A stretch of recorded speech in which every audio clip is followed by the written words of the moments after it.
weeks passed. Slowly, the trio adjusted to their new rhythm of life. They moved from town to town, earning enough to survive. One day, a traveler passed by and said, "I heard the old bakery might reopen. The owner's nephew is considering taking over." Kenji's heart skipped a beat. The thought of returning to warm loaves and familiar smells tempted him like a siren's call. He had almost forgotten that pull. All this time on the road, he'd buried himself in work, trying not to think about what could have been. But hearing the bakery might reopen stirred something deep inside him.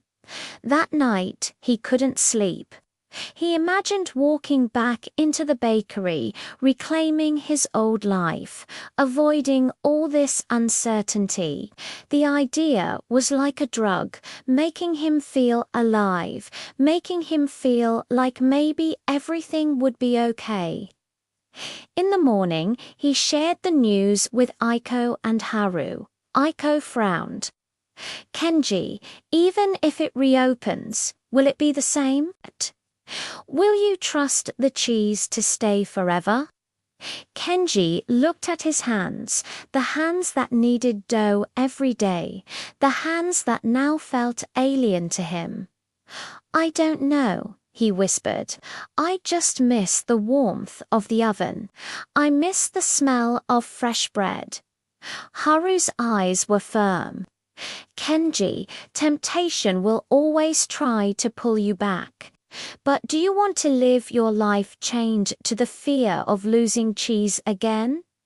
Kenji knew Haru was right. Staying on the path meant he'd never know the taste of that bread again. But the thought of going back after all this time, it was terrifying. He had walked away from the bakery because he couldn't stand the sight of its empty ovens. Could he really face it now? The more he thought, the more confused he became.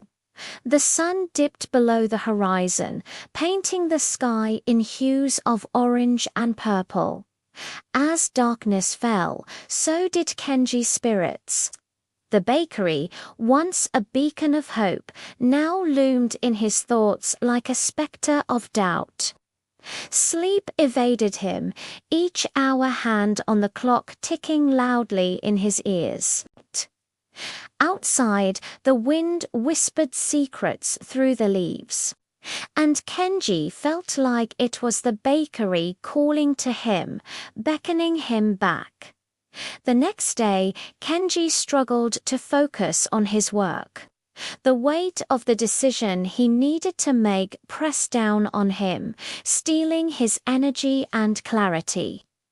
Every time he rolled dough or kneaded flour, he could almost hear the laughter of children echoing from the bakery. The comforting chime of the old grandfather clock, the soft murmur of his mother's voice.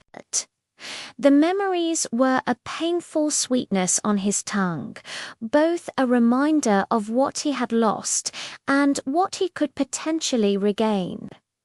Aiko, sensing his turmoil, approached him with a bowl of steaming tea. Her quiet understanding was a balm to his troubled soul. In that moment, surrounded by the aroma of ginger and cinnamon, he poured out his heart to her. He told her about the dream, the fear, the pull he felt towards the bakery, and the possibility of going back. Aiko listened patiently, her gaze unwavering, her presence a silent promise of support. When Kenji fell silent, she spoke in a soft voice. "The choice, Kenji, it has to be yours, but don't let your heart lead the way. Your head must guide you."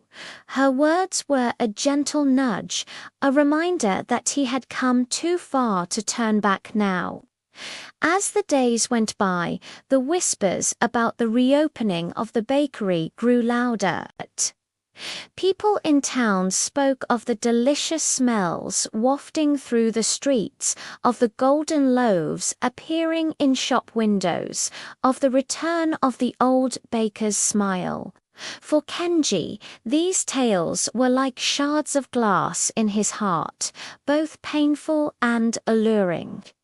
Each day he grappled with the decision, weighing the comfort of familiarity against the uncertainty of the road.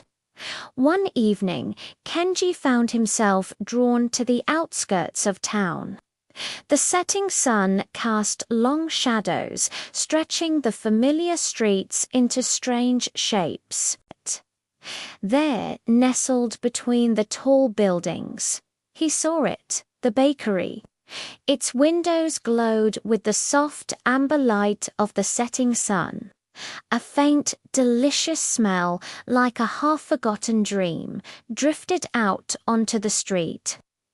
In that moment, standing before the bakery, Kenji felt the full force of his loss.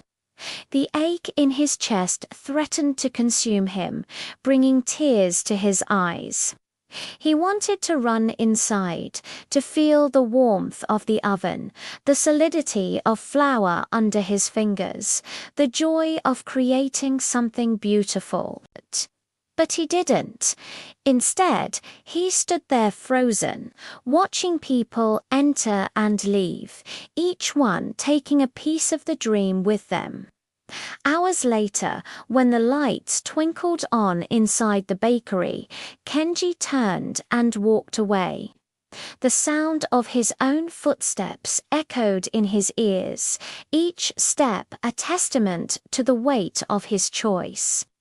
He returned to the small room where he and his companions lived, the walls closing in around him, the roof pressing down. In the flickering lamplight, he saw the disappointment in Haru's eyes and the sadness in Aizo's smile. Kenji knew he had disappointed them, but more than that, he had disappointed himself. That night, sleep was a distant visitor. The image of the bakery, of the golden loaves, of the satisfied customers, it all swam before Kenji's eyes. He tossed and turned, his mind a battlefield of regret and longing. The silence of the night was deafening, broken only by his ragged breathing.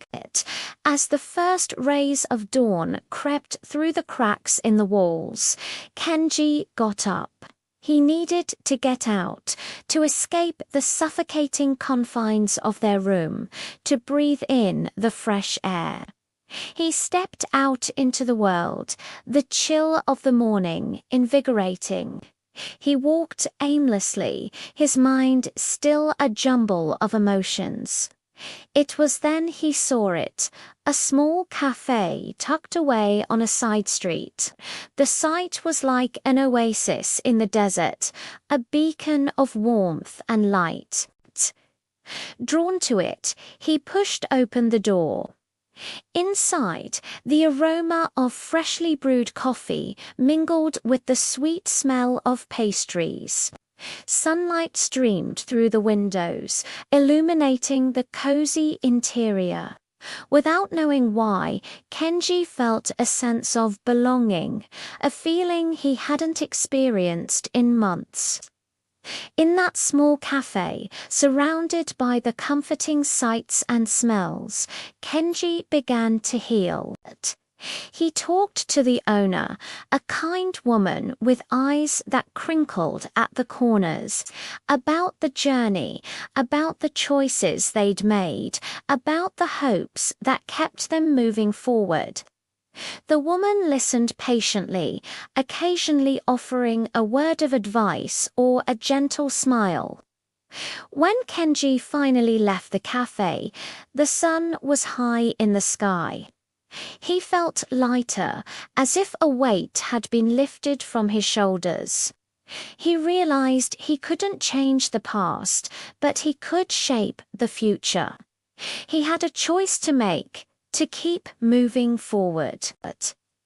He returned to Aiko and Haru, his steps surer, his eyes brighter. He shared his experience at the cafe, the sense of peace he'd found in its quiet corners. Haru nodded, a slow smile spreading across his face.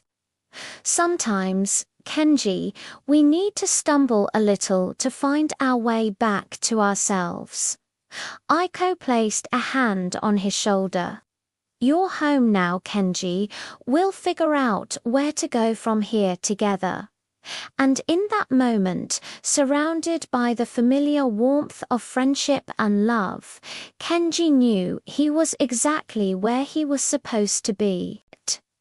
The road ahead might still be uncertain, but he no longer feared the journey.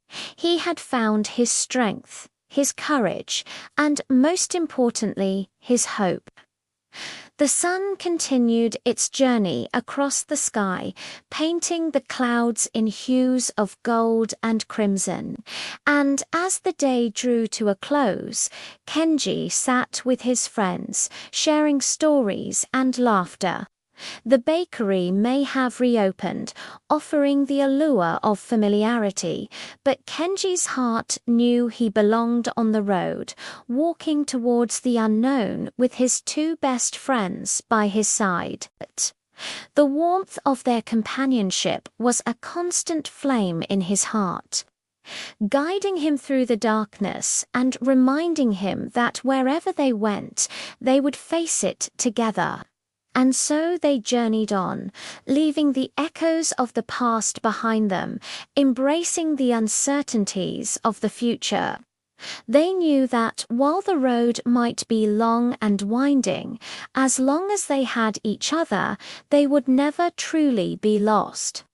The warmth of their bond was a compass, leading them towards a new dawn, a new beginning, a new hope.